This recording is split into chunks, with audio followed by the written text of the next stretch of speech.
Hi friends, আমি বিবেক। আশা করি আপনারা সবাই ভালো আছেন। আজ আপনাদের সামনে উপস্থিত হয়েছি একটা আনকরা ভিডিও নিয়ে। আপনারা যারা ভাবছেন যে আপনি কক্সবাজারে যাবেন, সেন্ট মার্টিন, টেকনাফে যাবেন, কিন্তু ভাবছেন কিভাবে যাব, কিভাবে কোথায় যাব এবং আহ, কোথায় গেলে কিভাবে ভালোভাবে থাকতে পারবো, এই ব্যাপার নিয়ে যারা ভাবছেন তাদের জন্য আমি এসেছি। এই জার্নিতে কি কি ব্যাপারগুলো বেশি খেয়াল রাখতে হবে, এই ব্যাপারগুলো আমার এই ভিডিওতে আমি তুলে ধরার চেষ্টা করব। আশা করি আপনাদের এই ব্যাপারগুলো ফলো করলে আপনাদের অনেক সহযোগিতা করবে। প্রকৃতিকে কেনা ভালোবাসে, আর যদি হয় সেটা বাংলাদেশের মতো এই সুন্দর দেশে, সুদূর কক্সবাজার, চট্টগ্রাম, রাঙামাটি, সেটা হচ্ছে কোনো কথাই নেই। বিশ্বের সবচেয়ে বড় সমুদ্র সৈকত কক্সবাজার। এখানে আমরা আমাদের দেশের পৃথিবীর হাজারো হাজারো মানুষ ঘুরে আসে সেই কক্সবাজার থেকে। সেখানে ঘুরে এসে খুঁজে পায় প্রকৃতির সে অনাদের আনন্দ, সেই নিবিড় ছায়া, প্রকৃতির সে নিবিড় ছায়া দেখে মন জুড়ে যায়, যেন আবার যাই সেখানে ঘুরে আসি সেই কক্সবাজারে। সেই কক্সবাজারে যেতে গেলে আপনাকে কি করতে হবে সেটা নিয়ে অনেকেই বিভ্রান্তিতে পড়ে যায়। আমরাও পড়েছিলাম, তাই ঘুরে এসে মনে হলো যে আপনাদের এই ভিডিওটা উপহার দিব। কিভাবে যাবেন, কোথায় থাকবেন, কত হতে পারে। কক্সবাজার সমুদ্র সৈকতে যে ব্যবসাটা ওরা করে থাকে, তাদের এই ব্যবসা সাধারণত 3টি মাস থেকে 4টি মাস এটা ব্যবসাটা হয়ে থাকে। ডিসেম্বর, জানুয়ারি, ফেব্রুয়ারি, মার্চ এ থেকে শুরু। এবং আপনি যদি ডিসেম্বরের দিকে যান, আশা করি আমাদের যে যাতায়াত খরচ, হোটেল ভাড়া, এসব ব্যাপারে আপনার অনেক সাশ্রয়ী মূল্য পাবেন। এবং পরবর্তীতে যত সময় যেতে থাকবে ততই কিন্তু এর রেটটা অন্য গভীরও হবে। এবং হয়তোবা আমাদের যারা স্বল্প খরচে যেতে চান তাদের জন্য অনেক ব্যয়বহুল হয়ে যাবে। তো দর্শকরা, চলুন দেখে আসি আমরা কোথা থেকে কোথায় জার্নি করতেছি। আমাদের এই ভিডিওতে আমরা কি কি দেখাবো আপনাদের। এখান থেকে আমরা তো ঢাকায়, বর্তমানে ঢাকা থেকে ভিডিও করতেছি এবং ঢাকা থেকে আমরা সাধারণত হিসাবটা দেবো, যেহেতু ঢাকা বাংলাদেশের মধ্যস্থল এবং এখান থেকে আপনাকে যে কোনো জায়গায় যেতে হবে।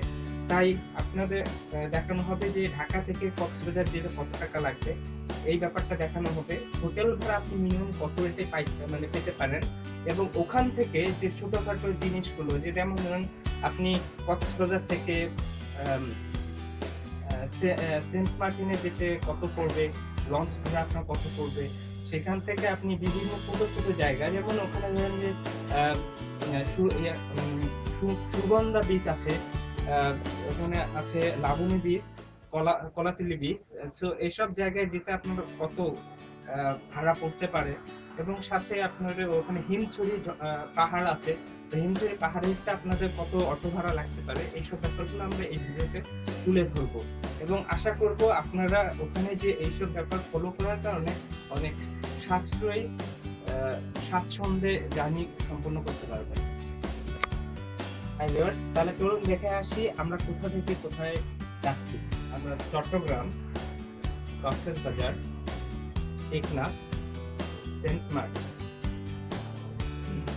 আজ আমরা কথা বলবো ঢাকা টু কক্সবাজার। আমরা শুরু করলাম জার্নি আমাদের ঢাকা থেকে। আমরা প্রথমে ঢাকা থেকে আপনি দুটো ওয়েতে যেতে পারেন, একটা হলো ট্রেনে ও বাসে, আর একটা হলো শুধু বাসে। আপনি ট্রেনে যেতে পারেন, এখান থেকে কমলাপুর থেকে উঠতে হবে, কমলাপুর থেকে চট্টগ্রামে এটা আপনার কিন্তু ভাড়া নিবে 355 টাকা।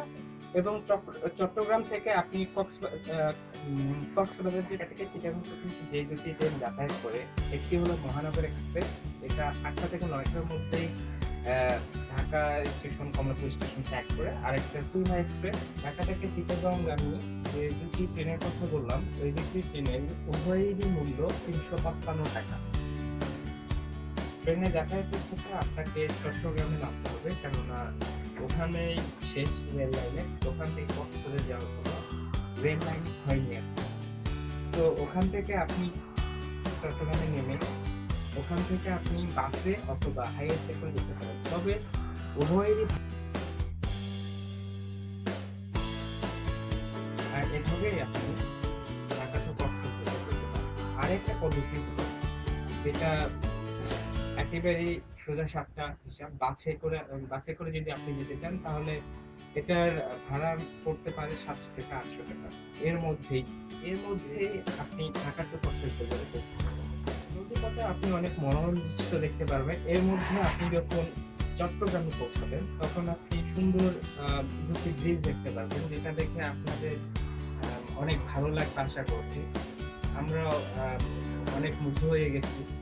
তো এই যাত্রার পথে আপনি অনেক মনোরম দৃশ্য দেখার পাশাপাশি অনেক পাহাড় দেখতে পারবেন। তবে কিছু সময়ের জন্য হলো আপনাকে অনেক বিভ্রান্তিতে পড়তে হবে সেই চট্টগ্রামের আঁকাবাঁকা রাস্তায় একটু ঝাঁকুনি দিয়ে। কিন্তু এটা কক্সবাজার যাওয়ার ক্ষেত্রে কিছুই না।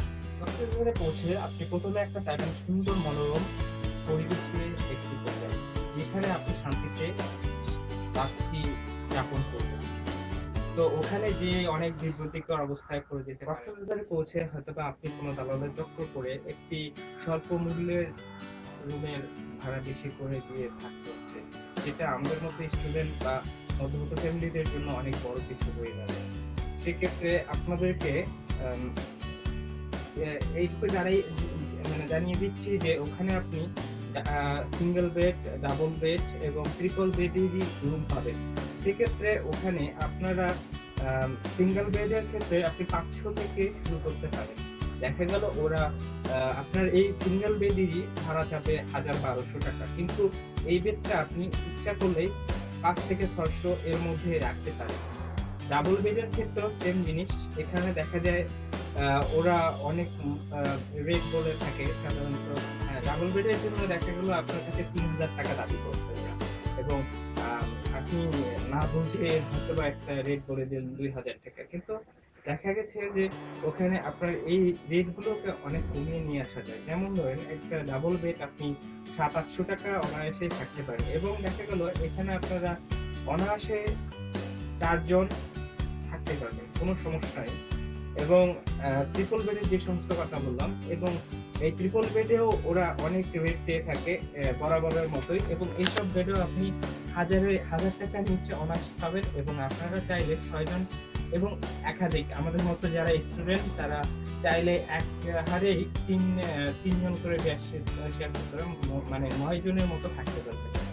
কক্সবাজারে ঘুরতে গেলে অবশ্যই আপনি কিন্তু রাত্রে সি বিচে যাবেন। কেননা রাত্রের সি বিচ একেবারে আলাদা। আপনার সকল ক্লান্তি দূর করে দিতে রাত্রে। এই বলে শেষ করছি আমি বিবেক। সামনে আবার দেখা হবে নতুন ভিডিও নিয়ে। সে পর্যন্ত ভালো থাকবেন। Good bye.